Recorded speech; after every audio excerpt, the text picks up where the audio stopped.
വത്തിക്കാനിൽ നമ്മളുടെ Saint Peter's ബസിലിക്കയിൽ Francis മാർപ്പാപ്പയുടെ മൃതസംസ്കാര ചടങ്ങിന്റെ രണ്ടാമത്തെ ഘട്ടം ഇപ്പോൾ കഴിഞ്ഞു. അതിനുശേഷം പ്രാർത്ഥനകൾക്ക് ശേഷം ഞങ്ങൾ എല്ലാവരും ഇപ്പോൾ കർദിനാൾമാരാണ് ഫ്രാൻസിസ് മാർപ്പാപ്പയ്ക്ക് അന്ത്യോപചാരം അർപ്പിച്ചുകൊണ്ടിരിക്കുന്നത്. അതിനുശേഷം ആർച്ച് ബിഷപ്സ്, പിന്നെ വത്തിക്കാനുമായി ബന്ധപ്പെട്ടവര്, വൈദികരും മറ്റ് വത്തിക്കാൻ കൂരിയിൽ ജോലി ചെയ്യുന്ന മറ്റെല്ലാവരും പുറത്തിറങ്ങി നിൽക്കുകയാണ്. കുറച്ച് കഴിയുമ്പോൾ ഞങ്ങൾക്ക് അകത്ത് കയറി ഫ്രാൻസിസ് മാർപ്പാപ്പയ്ക്ക് അന്ത്യോപചാരം അർപ്പിക്കുവാനായിട്ട് അവസരം ഉണ്ടായിരിക്കുമെന്നാണ് ഞങ്ങളോട് പറഞ്ഞിരിക്കുന്നത്. തീർച്ചയായിട്ടും അച്ഛൻ, ഞങ്ങൾക്ക് തത്സമയം കാണാൻ സാധിക്കുന്നുണ്ട് വത്തിക്കാൻ ഡിക്കാസ്ട്രിയുടെ പ്രധാന ചുമതലകളുള്ളവർ ഇപ്പോൾ അന്തിമോപചാരം അർപ്പിക്കുന്നുണ്ട്. കർദിനാൾമാരും മെത്രാന്മാരും അതോടൊപ്പം പ്രത്യേക ശുശ്രൂഷകരും ആൾത്താർ ശുശ്രൂഷകരും എല്ലാം അന്ത്യോപചാരം അർപ്പിച്ചു കഴിഞ്ഞു. ഇപ്പോൾ കാണുന്നത് നമ്മുടെ വത്തിക്കാൻ ഡിക്കാസ്ട്രിയുടെ തലപ്പത്തുള്ളവർ, അതുമായി ബന്ധപ്പെട്ട് പ്രധാനപ്പെട്ടവരാണ് ഇപ്പോൾ തത്സമയം ഫ്രാൻസിസ് മാർപ്പാപ്പയ്ക്ക് ഓരോരുത്തരായി അന്ത്യോപചാരം അർപ്പിക്കുവാൻ വേണ്ടി ഈ സംസ്കാര വിലാപയാത്ര അത് സാന്താമാർത്തയിൽ നിന്ന് ആരംഭിച്ചു. അച്ഛൻ വിലാപയാത്ര സാന്താമാർത്തയിൽ നിന്ന് ആരംഭിച്ചു. അച്ഛൻ സാന്താമാർത്തയിൽ നിന്ന് അത് തത്സമയം ഉണ്ടായിരുന്നു. ആ ഒരു കാര്യത്തെക്കുറിച്ച് ഒന്ന് പങ്കുവയ്ക്കാമോ? 9 മണിക്കാണ് പ്രത്യേകമായിട്ട് പ്രാർത്ഥനകൾ ആരംഭിച്ചത്. ആ പ്രാർത്ഥനകൾ ആരംഭിച്ചതിന് തുടക്കത്തിലുള്ള പ്രാർത്ഥനകൾക്ക് ശേഷം സങ്കീർത്തനങ്ങൾ ആലപിച്ചുകൊണ്ടാണ് ഫ്രാൻസിസ് മാർപ്പാപ്പയുടെ വിലാപയാത്ര സെന്റ് പീറ്റേഴ്സ് ബസിലിക്കയിൽ കടന്നു വന്നുകൊണ്ടിരുന്നത്. ഏകദേശം 9:13 മണിയായപ്പോഴത്തേക്കും ഫ്രാൻസിസ് മാർപ്പാപ്പ താമസിച്ചിരുന്ന സാന്താമാർത്തയുടെ മുമ്പിൽ നിന്നും മൃതദേഹം വത്തിക്കാന്റെ സെക്യൂരിറ്റി ഗാർഡ്സ് എല്ലാം അത് വഹിച്ചുകൊണ്ട് വിലാപയാത്ര ആരംഭിച്ച് സെന്റ് പീറ്റേഴ്സ് ബസിലിക്കയിലേക്ക് വരികയായിരുന്നു. അതിനുശേഷം ഇവിടെ വന്ന് പ്രത്യേകമായ സങ്കീർത്തനങ്ങൾ ആലപിച്ച് കഴിഞ്ഞ് നമ്മള് ബസിലിക്കയിലേക്ക് കയറുന്നതിന് മുമ്പായിട്ട് നമ്മൾ സെന്റ് പീറ്റേഴ്സ് ബസിലിക്കയിലേക്ക് കയറിയത്. ഏകദേശം 120 വരുന്ന വിശുദ്ധരുടെ നാമങ്ങൾ ഏറ്റുപറഞ്ഞ് അവരുടെ മധ്യസ്ഥം വഹിച്ചുകൊണ്ടായിരുന്നു ലിറ്റനി പ്രത്യേകമായിട്ട് പ്രാർത്ഥിച്ചത്. അതിനുശേഷം പ്രത്യേകമായിട്ട് വചന സുവിശേഷം വായിക്കുകയുണ്ടായി. അതിന് മധ്യസ്ഥ പ്രാർത്ഥനകളാണ് നടത്തിയത്. മധ്യസ്ഥ പ്രാർത്ഥനകൾക്ക് ശേഷം സ്വർഗസ്നായ പിതാവ് പ്രാർത്ഥന ചൊല്ലി അതിനുശേഷം കൺക്ലൂഡിംഗ് ആയിട്ട് പരിശുദ്ധ അമ്മയുടെ സാൽവ റെജീന ഗാനം ആലപിച്ചുകൊണ്ടാണ് ഇന്നത്തെ മൃതസംസ്കാര ചടങ്ങുകളുടെ രണ്ടാം ഘട്ടമായ സെന്റ് പീറ്റേഴ്സിലെ ബസിലിക്കയിലെ ട്രാൻസ്ലേഷൻ സെറമണി അവസാനിച്ചിരിക്കുന്നത്.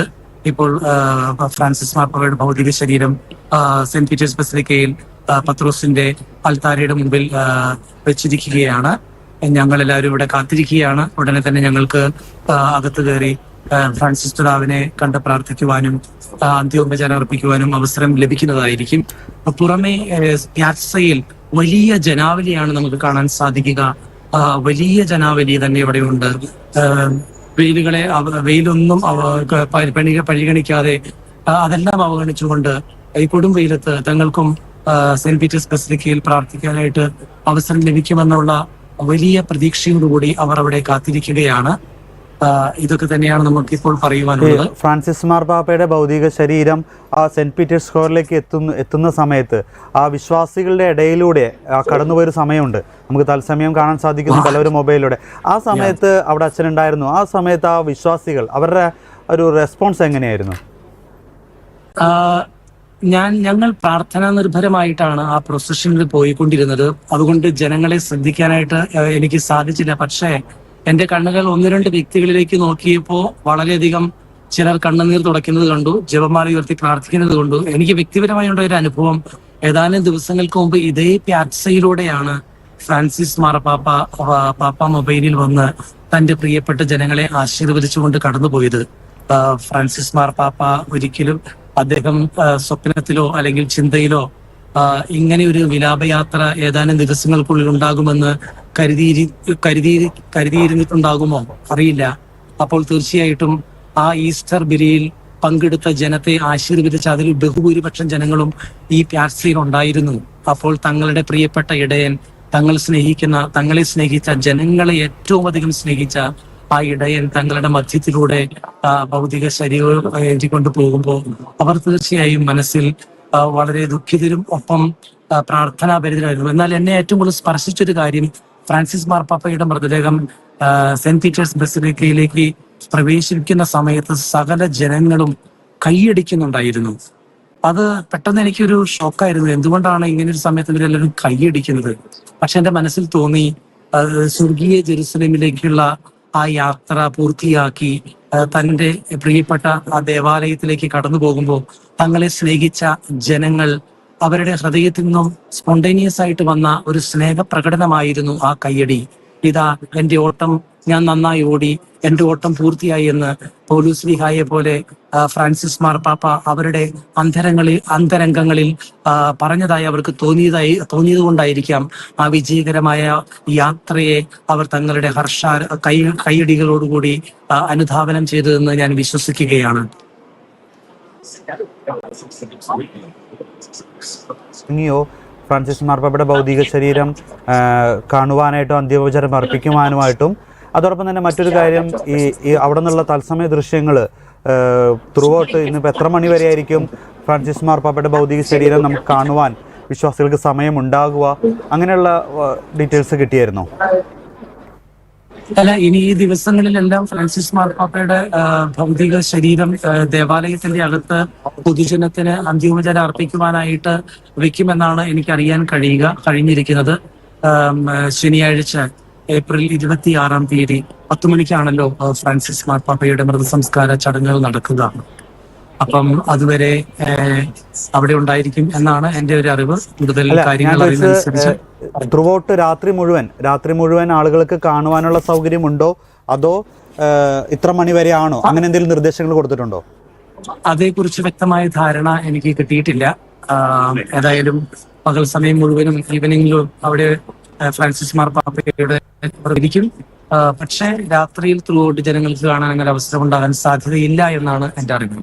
എനിക്ക് തോന്നുന്നു സാധാരണ വിശ്വാസികളുടെ അന്ത്യോപചാരം അർപ്പിക്കുന്ന സമയത്ത് ആ ദൃശ്യങ്ങൾ തത്സമയം വത്തിക്കാൻ ന്യൂസിലൂടെ നമുക്ക് ലഭിക്കുമോ? എന്താണ് ചോദ്യം, ഒന്നുകൂടി ആവർത്തിക്കാമോ? ഇപ്പോൾ തത്സമയ ദൃശ്യങ്ങൾ നമുക്ക് ഫ്രാൻസിസ് മാർപ്പാപ്പയുടെ ഭൗതിക ശരീരം വത്തിക്കാൻ സ്ക്വയറിൽ വെച്ചിരിക്കുന്നത്, വിശ്വാസികൾ അന്തിമോപചാരം അർപ്പിക്കുന്നതിന്റെ തത്സമയ ദൃശ്യങ്ങൾ നമുക്ക് വത്തിക്കാൻ